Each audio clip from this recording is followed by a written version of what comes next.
What's the meaning of admonition?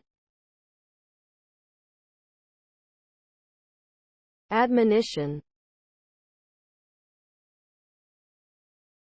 Admonition. Admonition. Admonition. Admonition.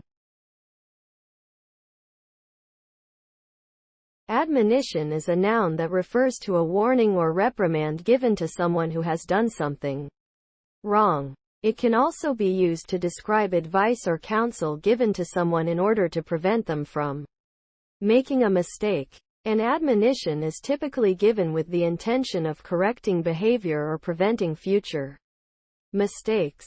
It may be delivered in a gentle or stern tone, depending on the circumstances and the relationship between the speaker and the person receiving the admonition. Ultimately, an admonition is meant to guide and instruct, rather than to criticize or condemn.